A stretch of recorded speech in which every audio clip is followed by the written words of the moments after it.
A new sex education project at the Imperial College Healthcare Trust is encouraging schools to take pupils on tours of their sexual health clinics.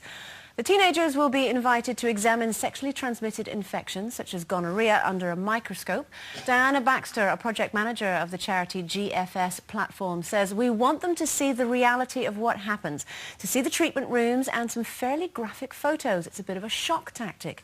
However, critics say the tours are normalising promiscuity, creating a self-fulfilling prophecy that will further contribute to the rise in sexually transmitted diseases. So, do we think this will work? Do you think shocking youngsters is the way to get them to practice safe sex? Well, I mean, I know it sounds quite a strong thing to do, isn't it? But I actually do.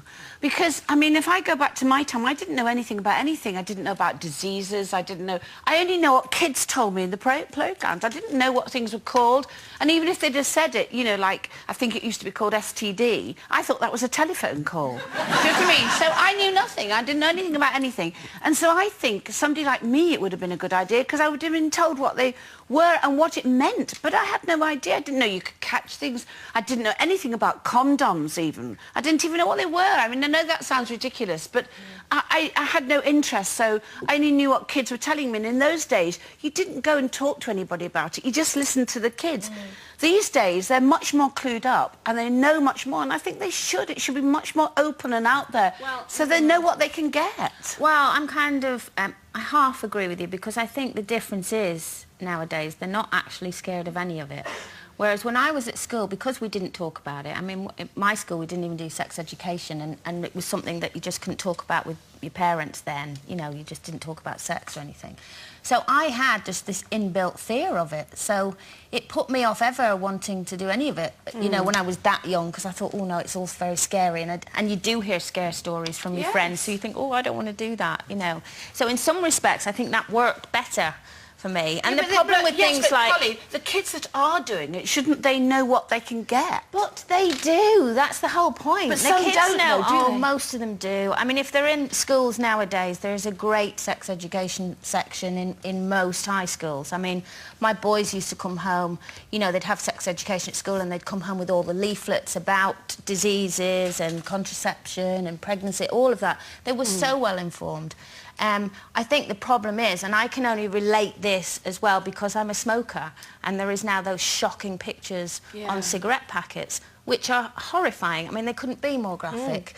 But I still go out and smoke, because the problem is we're a society that kind of goes, yeah, but it won't happen to me, you know, until it does. And I think that's what kids do. They go, oh, that's awful, but that won't happen to me. And especially if you're a teenager, because you think you're invincible, and you know, you'll get shown these absolutely horrible pictures of what can happen to you. Have a good little titter about it, you know, with all your friends, and then forget, because you won't think it'll happen to you.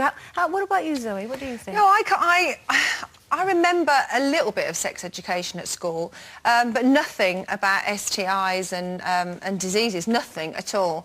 And I think it probably would have been a good idea, especially for me and where I went to school. You know, I had lots of sexual partners when I was younger, and I was lucky, and you know, I never caught anything. But there were a lot of pregnancies around in my class and in my school, and so I think, you know, we were never shocked into anything. And I think sometimes the shock tactic is a good idea. And I think, you know, we need to see, there's all sorts of things out there. You want to protect your kids. I think kids are still quite naive, a lot of them. I know what you're saying, but I think there are kids that are naive, like I was. I mean, I remember when I was a kid and there was a building, and I know people used to go in it and come out of it, and my mother used to say, never go near that building.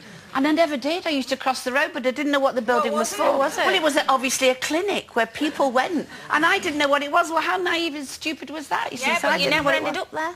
No, I didn't. OK, if you want some help or some information on this subject, go to our website. After the break, we'll be